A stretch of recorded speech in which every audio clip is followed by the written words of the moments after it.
యోబు గ్రంథము 22వ అధ్యాయము. అప్పుడు తెమానీయుడైన ఎలీఫజు ఈలాగున ప్రత్యుత్తరమిచ్చెను. నరులు దేవునికి ప్రయోజనకారులగుదురా? కారు. బుద్ధిమంతులు తమ మట్టుకు తామే ప్రయోజనకారులై ఉన్నారు. నీవు నీతిమంతుడవై యుండుట సర్వశక్తుడగు దేవునికి సంతోషమా? నీవు యథార్థవంతుడవై ప్రవర్తించుట ఆయనకు లాభకరమా? ఆయన యందు భయభక్తులు కలిగి ఉన్నందున ఆయన నిన్ను గద్దించునా? నీ భయభక్తులను బట్టి ఆయన నీతో వ్యాజ్యమాడునా? నీ చెడుతనము గొప్పది కాదా? నీ దోషములు మితిలేనివి కావా? ఏమియూ ఇయ్యకయే నీ సోదరుల యొద్ద నీవు తాకట్టు పుచ్చుకొంటివి. వస్త్రహీనుల బట్టలను తీసుకొంటివి. దప్పిచేత ఆయాసపడిన వారికి నీళ్లియ్యవైతివి. ఆకలిగొనిన వారికి అన్నము పెట్టకపోతివి. బహుబలము గల మనుష్యునికే భూమి ప్రాప్తించును. గనుడని ఎంచబడిన వాడు దానిలో నివసించును. విధవరాండ్రను వట్టి చేతులతో పంపివేసితివి. తండ్రి లేని వారి చేతులు విరుగగొట్టితివి. కావననే బోనులు నిన్ను చుట్టుకొనుచున్నవి. ఆకస్మిక భయము నిన్ను బెదిరించుచున్నది. నిన్ను చిక్కించుకొన్న అంధకారమును నీవు చూచుటలేదా?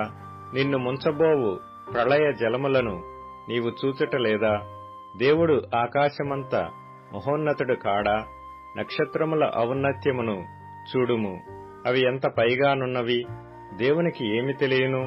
గాఢాంధకారములో నుండి ఆయన న్యాయము కనుగొనునా? గాఢమైన మేఘములు ఆయనకు చాటుగానున్నవి. ఆయన చూడలేడు. ఆకాశములో ఆయన తిరుగుచున్నాడు అని నీవనుకొనుచున్నావు. పూర్వము నుండి దుష్టులు అనుసరించిన మార్గమును నీవు అనుసరించదవా? వారు అకాలముగా ఒక నిమిషములో నిర్మూలమైరి. వారి పునాదులు జల ప్రవాహము వలె కొట్టుకొనిపోయెను. ఆయన మంచి పదార్థములతో వారి ఇండ్లను నింపినను, మా యొద్ద నుండి తొలగిపొమ్మనియు సర్వశక్తుడగు దేవుడు మాకు ఏమి చేయుననియు వారు దేవునితో అందురు. భక్తిహీనుల ఆలోచన నాకు దూరమై యుండునుగాక. మన విరోధులు నిశ్చయముగా నిర్మూలమైరనియు వారి సంపదను అగ్ని కాల్చివేసననియు పలుకుచు నీతిమంతులు దాని చూచి సంతోషించుదురు. నిర్దోషులు వారిని హేళన చేయుదురు. ఆయనతో సహవాసము చేసిన ఎడల నీకు సమాధానము కలుగును. అలాగున నీకు మేలు కలుగును. ఆయన నోటి ఉపదేశమును అవలంబించుము. ఆయన మాటలను నీ హృదయములో ఉంచుకొనుము. సర్వశక్తుని వైపు నీవు తిరిగిన ఎడల, నీ గుడారములలో నుండి దుర్మార్గమును దూరముగా తొలగించిన ఎడల నీవు అభివృద్ధి పొందెదవు. మంటిలో నీ బంగారమును, ఏటి రాళ్లలో ఓఫీరు సువర్ణమును పారవేయుము.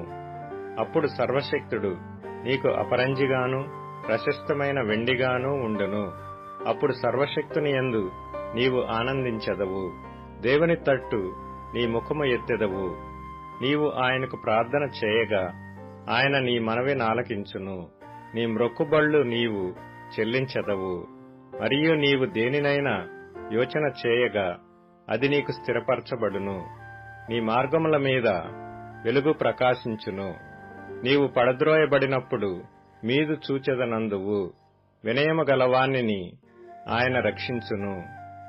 నిర్దోషి కాని వానినైనను ఆయన విడిపించును. అతడు నీ చేతుల శుద్ధి వలన విడిపింపబడును.